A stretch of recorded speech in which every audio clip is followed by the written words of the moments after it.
Sign करो इन कागजों पर, सीधी तरह साइन कर दो इन पर, वरना वरना क्या? वरना दोबारा दहेज का केस लगवा कर अंदर करवा दूंगी।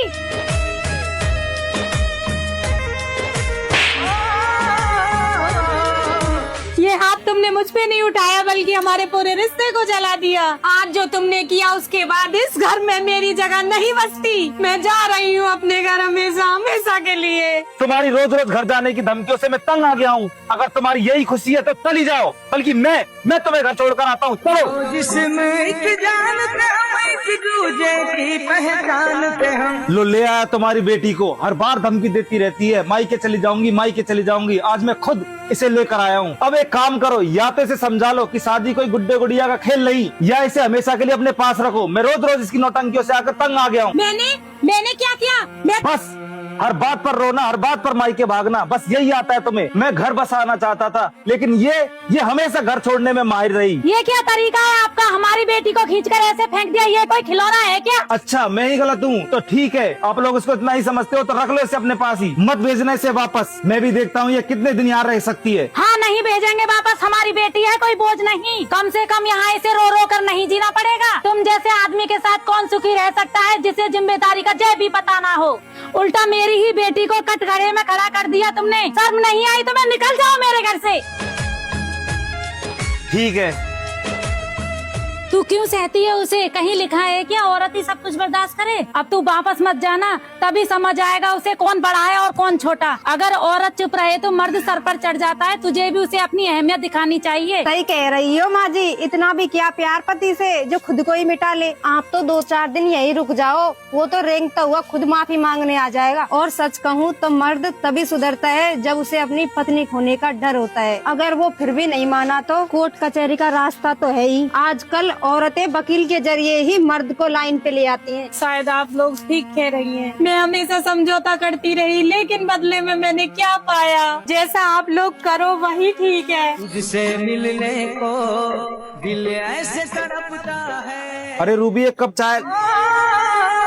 उस दिन मैंने गुस्से में आकर बहुत बड़ी गलती कर दी। मैं उसके बिना एक पल भी नहीं रह सकता। उसे फोन करके माफी मांगकर घर बुला लेता हूँ। हेलो, कौन? मैं बोल रहा हूँ, मेरी रूबी से बात कराना। अभी आप फोन मत करो और मेरी बेटी को तंग मत करो। हम तुम्हारे जैसे आदमी के साथ अपनी बेटी को नहीं भेजेंगे, समझे? सुनो मेरी बात तो सुनो। माँ जी मैं हाथ जोड़कर माफी मांगता हूँ, गलती मेरी थी, गुस्सा मेरा था। रूबी मेरी पत्नी है, मेरा संसार है। मैं आपके हाथ जोड़ता हूँ, रूबी को मेरे साथ भेज दो माँ जी। मैं वादा करता हूँ मैं उसे कभी आंसू नहीं दूंगा। बस एक बार माँ जी उसे मेरे साथ भेज दो। हाथ जोड़ने से घर नहीं चलता, एक बार हाथ उठ गया तो भरोसा भी टूट गया। हम अपनी बेटी को फिर से दर्द में ढकेलने की बेवकूफी नहीं करेंगे। तुम्हारी इन मीठी बातों में अब नहीं आएंगे। मैं अपनी बेटी को कहीं नहीं भेजूंगी। माँ जी एक बार मैं अपनी पत्नी से पूछना चाहता हूँ कि वो क्या चाहती है। रूबी मैं बहुत शर्मिंदा हूँ, बस आखिरी बार मुझे एक मौका और दे दो। कितना गिरा हुआ है, खुद ही हाथ उठाता है, अब खुद ही लेने आ गया। शर्म नहीं आती? क्या चलोगी तुम मेरे साथ? तुम हर बार यही कहते हो गलती नहीं होगी, पर हर बार मुझे ये दर्द सहना पड़ता है। मैं थक गई हूँ, अब मेरे पास अब सहने की ताकत नहीं बची। अब मैं तुम्हारे साथ कभी नहीं जाऊंगी। तू बेवफा है। सुन लिया, अब जा सकते हो यहाँ से। मैं जानता हूँ इन लोगों ने मेरे प्रति तुम्हारे दिमाग में जहर घोल दिया है, लेकिन मैं भी देखता हूँ कब तक ये लोग तुम्हें मुझसे दूर रखेंगे। एक दिन तुम्हें मेरे पास आना ही पड़ेगा। तू बेवफा है, तू बेवफा। देख लिया कैसे मीठी मीठी बातें बोलकर चला गया। ये सब नाटक है इसका। जो आज हाथ जोड़ रहा है ना, वही रुला रुला कर तुझे कल को घर से बाहर निकाल देगा। बेटा तू ऐसे आदमी के संग कब तक अपनी जिंदगी बर्बाद करेगी? माँ जी बुरा मत मानना, अगर मेरा पति ऐसी हरकतें करता तो उसे उसी दिन दहेज का केस लगाकर अंदर करवा देती। सड़ा रहता जेल में और एक अच्छा और पढ़ा लिखा लड़का देखकर दूसरी शादी कर लेती। बेटा तू अपनी जिंदगी क्यों बर्बाद कर रही है? वो कोई आखिरी लड़का नहीं है इस दुनिया में। तेरे जैसी सुंदर और पढ़ी लिखी लड़की को रिश्ता मिलना कोई मुश्किल बात नहीं। मैं तो कहती हूँ बेटा उस पर दहेज का केस लगा दे, उससे हमेशा के लिए छुटकारा मिल जाएगा। तो क्या सच में मुझे उन पर केस कर देना चाहिए? हाँ दीदी, आप चाहे तो हम वकील बुला लेंगे, वो तो एक झटकी में आपके कदमों में होगा। हाँ बेटा यही सही समय है। वरना फिर देर हो जाएगी, फिर से तू उसी नरक में पहुंच जाएगी। ठीक है, मैं तैयार हूँ, जैसा आप कहोगे मैं वैसा करूँगी। तू बेवफा है, तू बेवफा है, लगता है वो खुद ही आ गई। दहेज मांगने पत्नी को प्रताड़ित करने के आरोप में तुम्हें गिरफ्तार किया जाता है। सर मैंने कोई दहेज नहीं मांगा, आप गलत समझ रहे हो। आप मेरी बात तो सुनिए। तेरी राम कहानी थाने चलकर सुनाना। चलो। हो मेरे भोलेपन सर, मेरी बात तो सुनो। तूने चल, चल। फायदा उठाया, प्यार की राहों में चलते तूने हमें रुलाया। तेरे प्यार में पागल हो गया, तुम्हारे खिलाफ कोई सबूत नहीं मिला, इसलिए तुम्हें बाइज्जत बरी किया जाता है। तेरे प्यार में पागल हो गया, मोहब्बत में तेरी मर गए।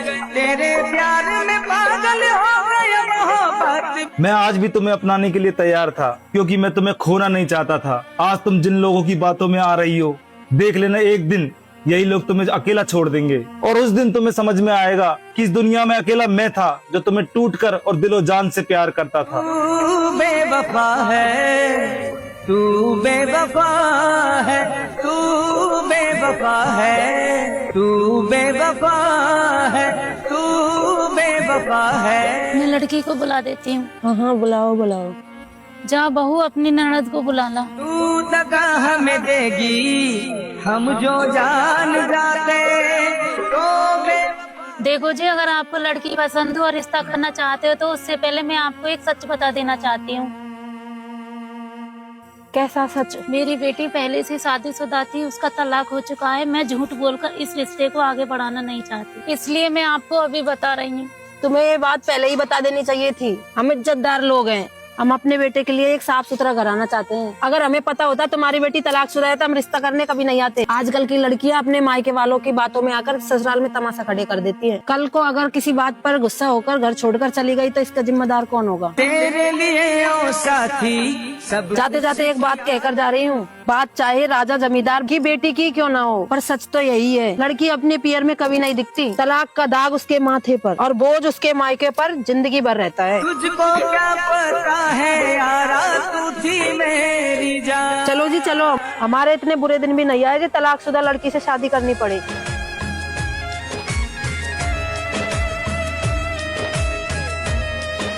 अरे बेटा, तू यहाँ भी शराब पीने लग गया। मैं तेरे हाथ जोड़ती हूँ, कम से कम तू यहाँ तो शराब मत पी। अगर आज ये रिश्ता हाथ से निकल गया तो याद रखना तेरी शादी की आशा भी खत्म हो जाएगी। तू थोड़ा संभल जा बेटा, बस आज के दिन। अरे माँ, आप बिना क्यों टेंशन लेती हो? और ये तलाकशुदा औरत है, और इसको भला कोई इज्जतदार खानदान क्यों अपनाएगा माँ? बहुत कम लोग होते हैं जो इन्हें अपना लेते हैं, वरना ऐसी औरतें तो हम जैसे शराबी और जुआरियों के नसीब में होती है माँ।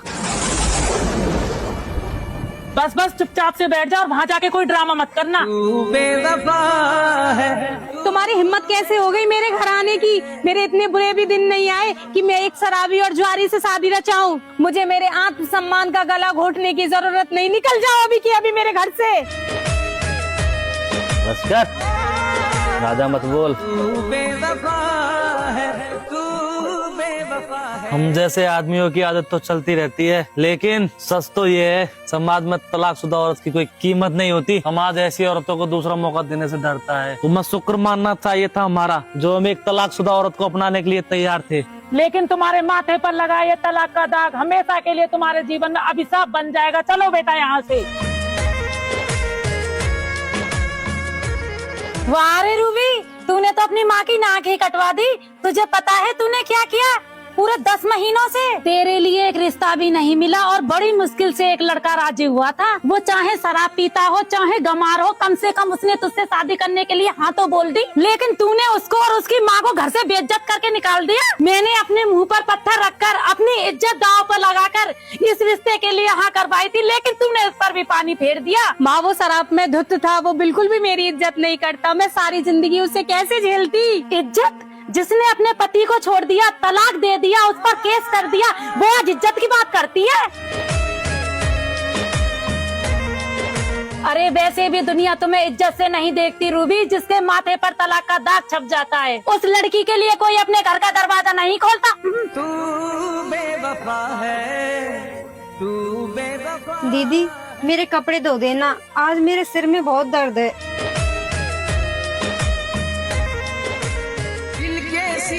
महल के मेरे तू तो थी मेहमान, तू थी मेरी जिंदगी, तू था मेरा बीमार।